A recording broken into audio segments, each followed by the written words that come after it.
That was Corey. Jazz in Arizona was founded in 1977 in Phoenix when there were only 5 jazz clubs, 4 of which a white woman like me shouldn't go to. I went to them anyhow. One was the Century Sky Room, the other was Bob Kate's Rose Room, and a few others. Anyhow, this organization is still ongoing, 35, 36 years. It owns the Nash, that Verna? Velvet. Jeanette, that Jeanette told us about, and it is a wonderful place. This is available online. I have 2 copies if anybody wants to take them tonight, but it's online at jazzinaz.org, and there's also the Phoenix Blues Society. Go to phoenixblues.org, and you can find out there are lots of blues clubs. There are more than 50 places to hear jazz in the Metro Phoenix area. Some are 1 night a week, a church coffee house or something like that. But there are a few that are several nights a week, mostly weekends. But back in the 70s, there weren't 50, there were 5. But we all love jazz, and we heard it with high school bands and community college bands. And we all met each other and got together and said, are we going to ruin our favorite pastime by organizing? But we didn't. So if anybody wants either of these, I'll be glad to give them to you. Awesome.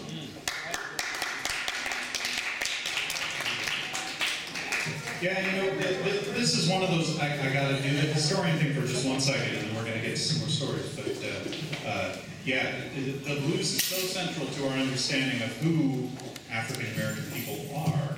And I say our understanding, I mean the scholarly understanding of those of us with PhDs and university appointments.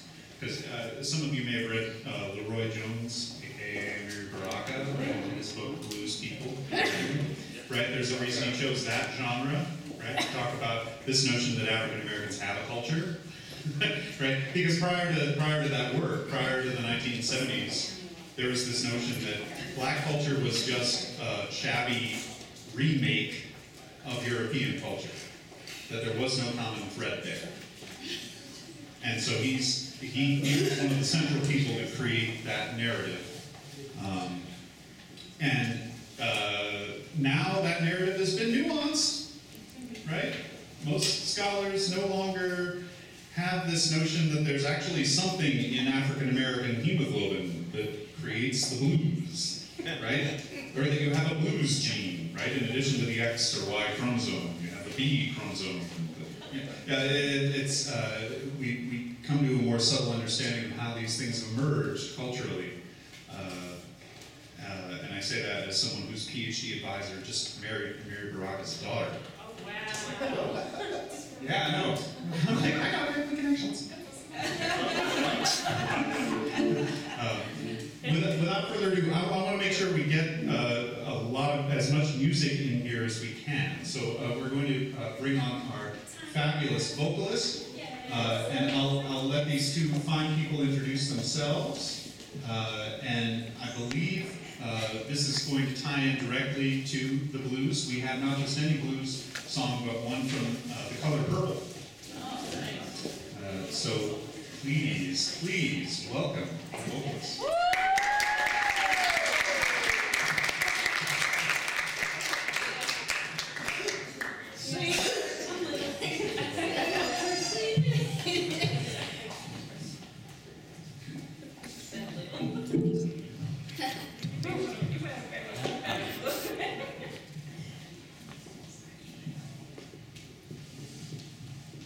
Hi. I'm Tanya T.A. with my friend Kendall over here on guitar. Sing a couple of songs and see how you feel about it. Anybody like Ella? This is one that I never really hear anybody do, and I always like that because it's fun. And funny, actually, the words are funny.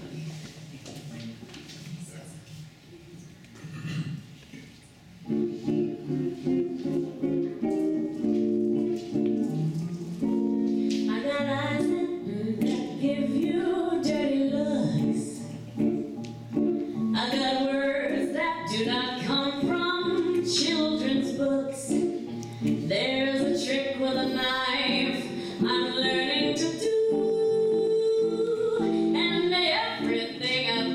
belongs to you. I've a powerful anesthesia in my fist, and the perfect wrist to give your neck a twist. There are hammerlock holds, I've mastered a few, and everything I've got belongs to you. Oh, share for share, share alike. You get struck each time I strike. Me for you for me. I'll give you plenty of nothing. I'm not yours for better, but for worse. And I've learned to give a well-known witch's curse. I've a terrible tongue, a temper for two, and everything I've got belongs to you. I've got eyes for you to give you dirty looks. I've got words that do not come from children's books. There's a trick with a knife I'm learning to do, and everything I've got belongs to you. I've a powerful anesthesia in my fist, and the perfect wrist to give your neck a twist. There are hammerlock holds, well, I've mastered a few, and everything I've got belongs to you. Oh, share for share, share alike. You get struck each time I strike. Me for you for me. I'll give you plenty of nothing. Oh, I'm not yours for better, but for worse. And I've learned to give a well-known witch's curse. Ooh, I have a terrible tongue and a temper for two, and everything I've got belongs to you.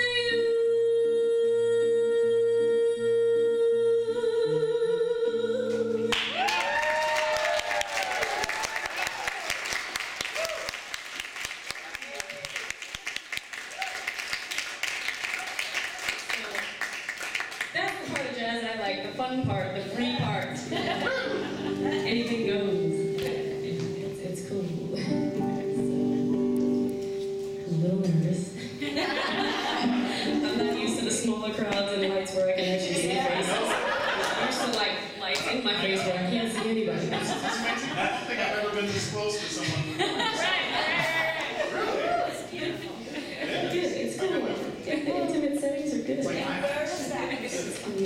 I sing in a bunch of different spots around town. Sharks has the blues. I've done some stuff at Petragal and all over the place. I recently was at the Jazz Festival singing background for Jamie Foxx. That was cool. That was cool. That was cool. Yes, I was a roulette for a moment. I was a sledge sister over the summer too, but that was cool. We're gonna slide into a blues thing. Something off the beaten path you mentioned. It is from the movie The Color Purple.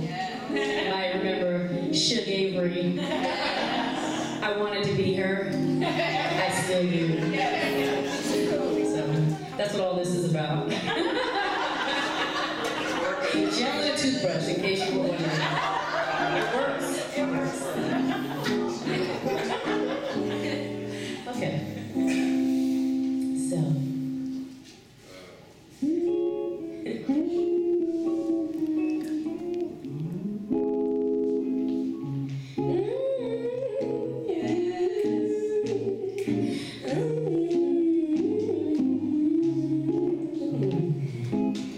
Sister, you've been on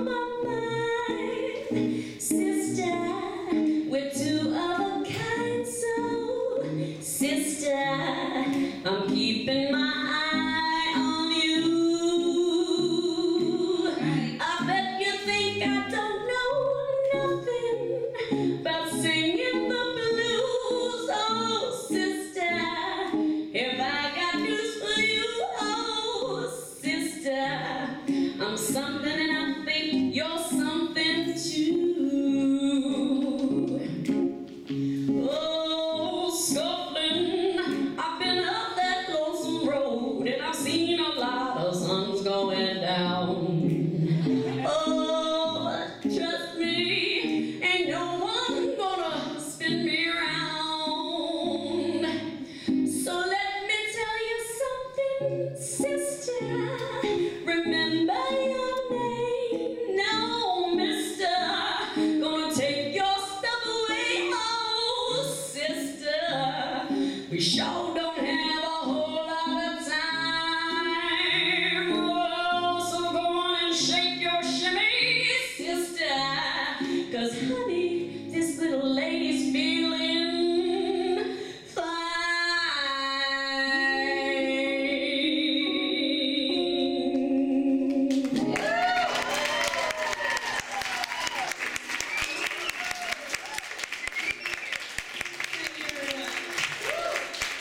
And that's blues.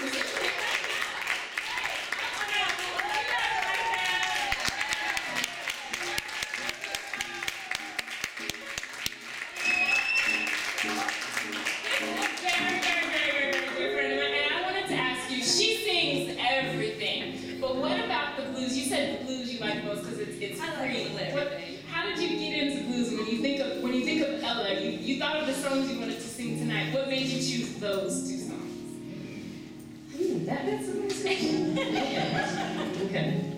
Those two particular songs, it's funny because I'm not extremely well versed in jazz or blues because I sing a lot of soul and funk, but it all comes from that anyway. Those two particular songs, like I said, the Ella song in particular is just off the beaten path. It's fun. It brings a little humor into music. I love her voice.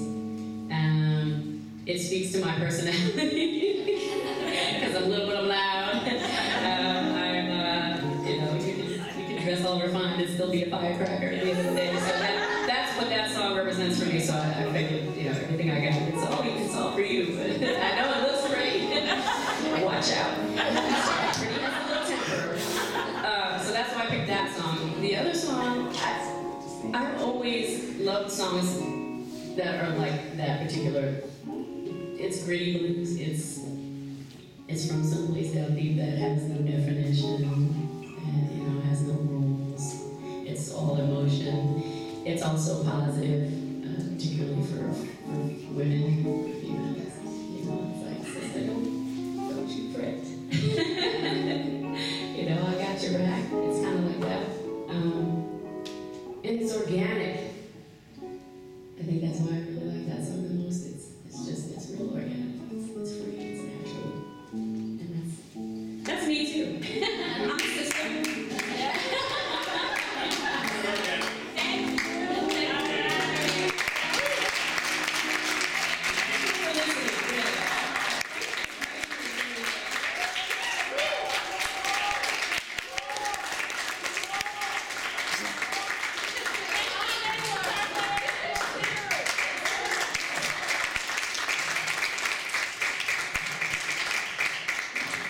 Hey man, you play in church?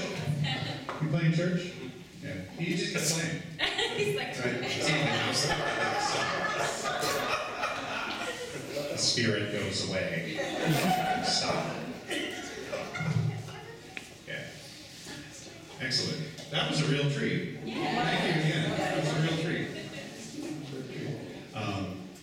Yeah, it's funny because we've had some genre issues already tonight. We've been saying, we're talking too much about jazz, so we need to talk more about blues. And then somebody's like, they're really the same thing. One led to the other, and then but they're still different. And interesting, that blues song from The Color Purple is an American song form. It's not in blues form. If we look at the musical structure, right, the musicologist in the room would say it's not blues, right? But the style of it, the feeling of it, the pathos and expression of it kind of make it blues. So we have lots of different ideas between us, and I'm sure if we started dancing, right, some people would be kind of, and other people would be. So there would be different genres of dance, different modes of engagement physically that we'd be using. We bring so much, even just the 50 people in this room, we just bring so much to the conversation. Yeah. I just want you to kind of talk about jazz and blues, and there's this new genre out. It's called smooth jazz. Can you just talk about how? Yeah. Smooth jazz.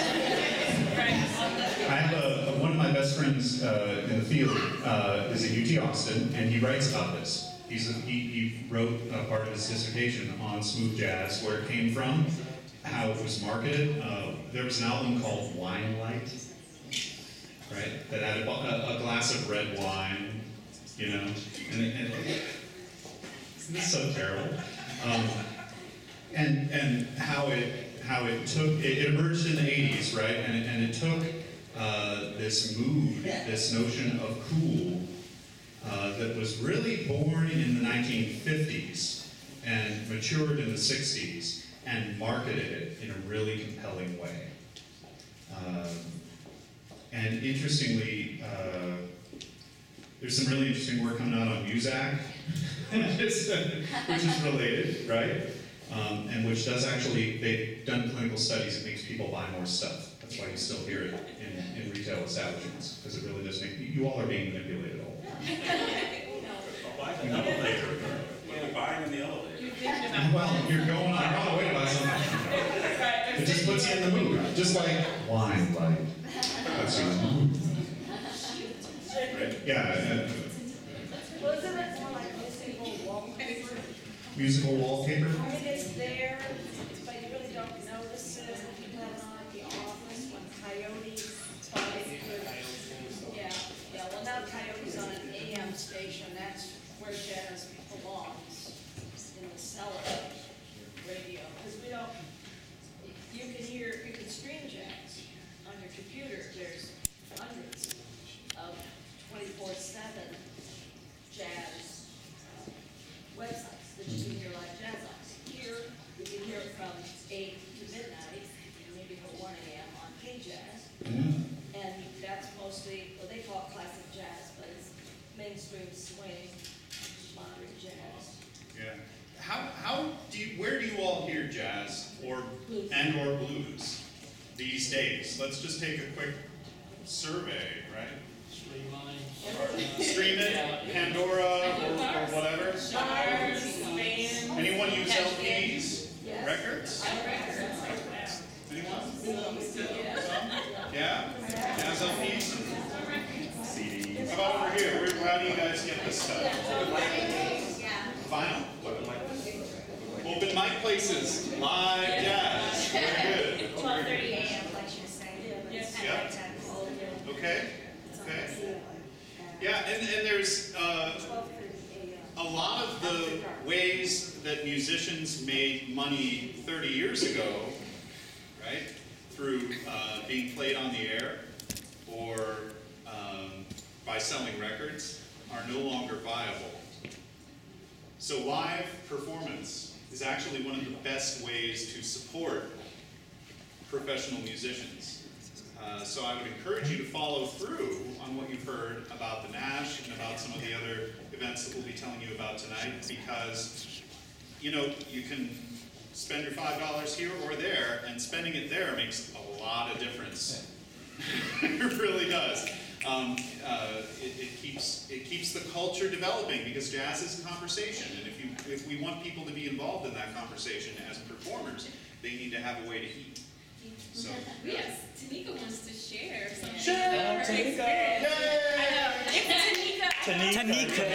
I did the same thing. I was like, she's like, Tanika. rock on. Go for it. Mike is yours. It's too high. Yeah, a little short. It's not you, it's me. Peace, greetings, everyone. Hello.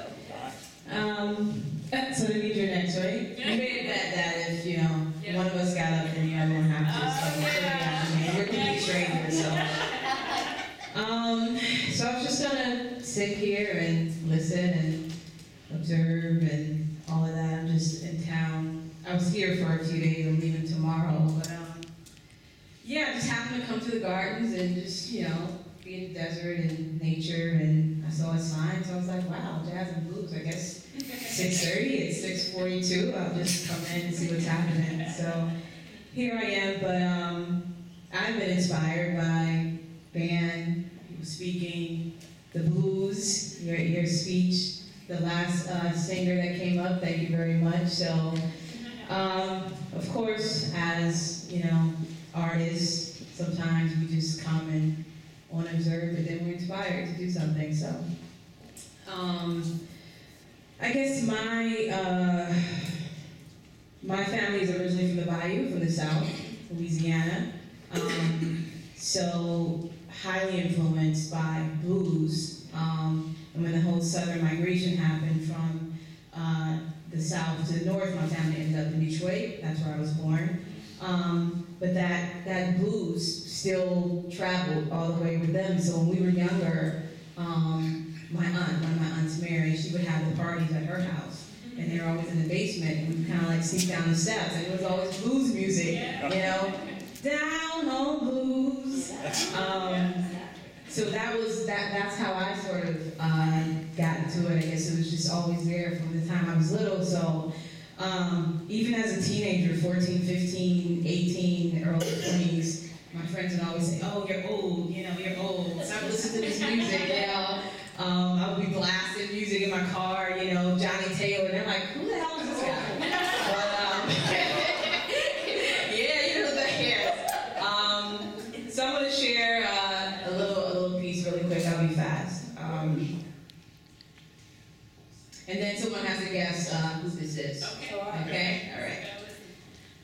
Way down south in Alabama, I got a friend they call Dancing Sammy, who's crazy about all the latest dances.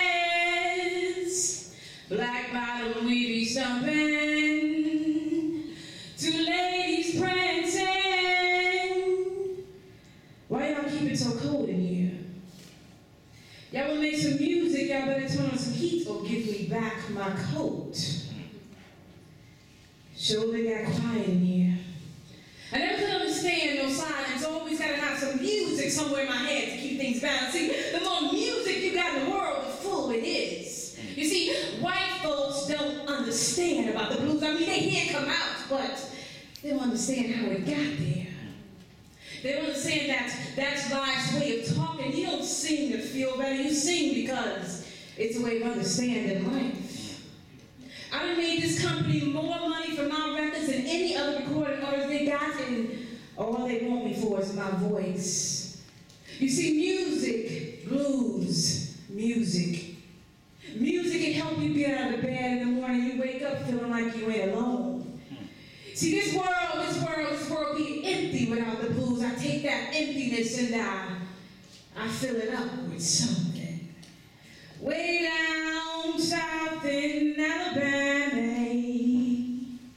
I got a friend they call Dancing Sammy, who's crazy about all the latest dances. Black bottom we be stomping. Thank you, thank you, thank you.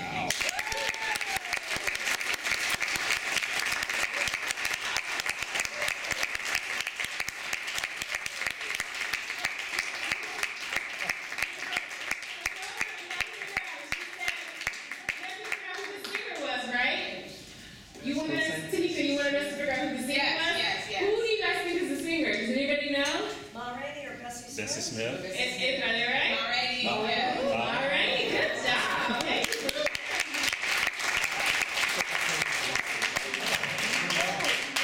Does anybody here know the Black Bottom? The dance, the Black Bottom? Anybody? I used to. I knew it a year ago, but I've forgotten it since. I've been trying to get someone to show me. No, because there were all these great dancers that had these names back in the 20s and 30s, and they get mentioned in song lyrics like this, right? In the verse of a song, but few people know them anymore. But they're really cool dancers. I actually have one. Brenda Thompson, actually. She's actually with the Arizona Humanities Council, which is also something Don't tell them that stuff about No, yeah. She's wants to be a spectator, but we have to let you know, the Arizona Humanities Council is an amazing organization. So if you guys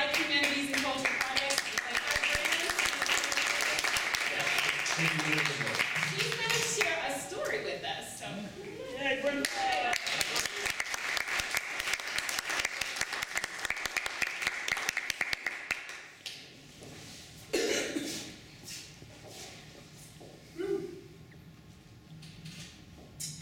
Into the woods. I know Little Red Riding Hood. She was black and blue. She didn't go into the woods by herself. She took a train from Buffalo, New York, and it was cold, and she went all the way to New Haven, Connecticut. And the woods didn't look like woods she'd seen before. There weren't big trees that were tall. They were buildings covered with ivy. And she thought, it's cold here, and it's dark here. But Little Red Riding Hood was black and blue. And she stayed in those woods and saw them through. And then a man came along who was, Sometimes trouble looks so good. He was 6 feet tall. He had curly hair. He had teeth so white she squinted her eyes. And he said, Little Red Riding Hood, you sure look good. And he needed to get stronger and bigger. And so he used to do push-ups. And Little Red Riding Hood sat on his back so it would be harder. And she thought, this is the biggest, strongest man I've ever seen. And he'll protect me. And he did. He followed her everywhere. To class, to dinner, to the movies. And pretty soon there was nowhere she could go where he was not there. And then one night, something happened. It turned from spring to fall. It got colder and colder. And suddenly, he didn't look the same. He came to her and he said, Little Red Riding Hood, I think you look so good. I think you look so good. He put his hands on her face and he held her there and he stared into her eyes and he talked. And when she tried to get up, he would not let her leave. And when she called for help, he covered her mouth with his hand. And he kept her there in her room for 5 hours. And then it was a surprise. Her roommate came home. She came through the door and she saw something was wrong. And she said, this is not your room. This is not your time. You need to get out of here, and you need to get out of here now. And he did. The wolf left. Little Red Riding Hood did not know when she went to the tall buildings and the ivy that she was learning a lesson her parents had not intended when they sent her to Yale. She was black and she was blue, but it wasn't because of the Ivy League. She learned something about herself. She learned something about a place, and she learned something about what a wolf could look like. Sometimes, despite the beautiful white teeth, the better to bite you with, the big strong arms, the better to choke you with. Sometimes a wolf is not a wolf, and sometimes Little Red Riding Hood is just a little black girl who's blue.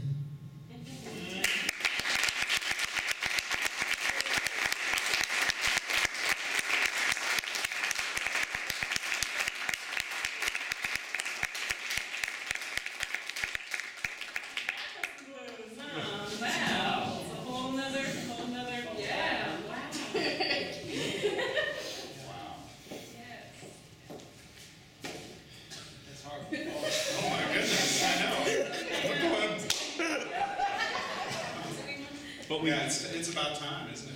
I wanted to just share one little thing. I was talking earlier about Dave Brubeck, an important jazz artist who passed this past week, who really, we have a lot, we owe the guy a lot, because he's one of the primary people behind the collegiate jazz scene, right? The whole sport coat wearing jazz thing, right? Our band out there and me, right? This is, Dave Brubeck had a lot to do with it. And of course he contributed so much musically to the culture as well. So we live with the people who feed these stories into our music, and you all are doing that when you attend these things and you clap at the right time or the wrong time. There is no wrong time because it's all jazz. So thank you all for being part of this, and I'm inspired by you all being here tonight, and I've really enjoyed speaking with most of you. Please come out to the next one of these. And I'd also like to announce that the Band Director Academy, which is the Lincoln Center Jazz Band, is going to be at the Mesa Center for the Arts, January 10th through 12th. It's a really tight ensemble. So if you can make it, if you've never, how many of you have never been to the Mesa Center for the Arts? Yeah, fantastic place. It's an amazing facility. The city invested a lot in it, and they did a really good job. The only place in the valley I've seen that I think is more beautiful is the Theater at the Mint, which is just gorgeous. You know, I'm like, whoa! But the Mesa Center for the Arts is fantastic. So please try to make it out to that January 10th through 12th. And I would also like to thank these fabulous people for inviting me here.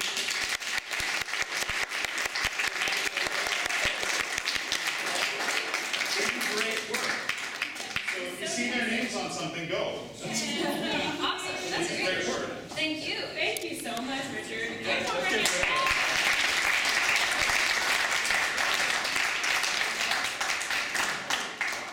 So I hope you guys all came out tonight. You got to see and share a little bit, and we have people that didn't even expect to get up and they shared. And we appreciate that.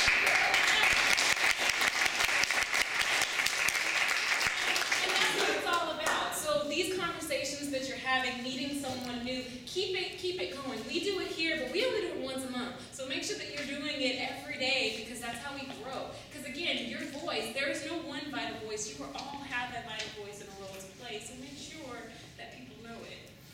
So speaking of other vital voices, our next vital voice is January 17th at the Palo Verde Library. It's in Maryville, so we're taking it across town. And this next month... I don't even know where Maryville is. Yeah, how many people live in Maryville? So here's what I'm trying to find it. Yeah. So actually it's super easy to find. It's on 51st Avenue. But I encourage you, come out to a place you've never been. Yes. So instead of saying, oh, you know what, I've never been there, that's really far, say, I've never been yet there, that's really far, let me check it out. Because that migration is how we build connections. That's why we take it all over the place. So we ask for your support, come out and support communities. You know, it's a little bit, it's very difficult to host and facilitate, so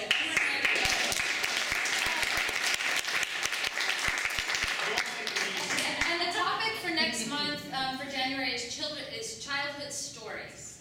So it's not just about telling stories, children's stories, it's about our childhood stories. Because they look different than the fairy tale books. Right? And we're interested in hearing what are the many different ways that we grew up as children, or the ways that we interpret our own childhood, or others. So come out and share that with us. We'll also have performers. It's a similar model.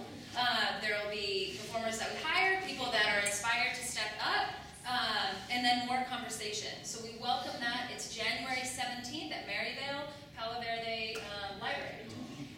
And that's it. Oh, and then you want to plug Facebook? Yes. And you say, well, how am I going to remember that? I'm going to say, because we have a Facebook page, and you can take these little buttons that some of you are wearing, because that'll lead you. It's called Project Humanities. I'm Project Humanities. This is Performance in the Borderlands. This is Savvy Pen. And the three of us are Vital Voices. We want to see you, and we have some buttons, we have a sign-up sheet here. We are not stalkers. What we really want to do is sort of keep you in the circle. In the circle, and we can't thank you enough for finding your way here. Some of you drove miles and miles entire garden here, but you got here, and that's what's important. So we thank you again for coming. I encourage you to take any of those donuts and any of that drinking stuff with you. And 'tis the season. Be safe, be happy, and we'd like to see you in the new year. All right?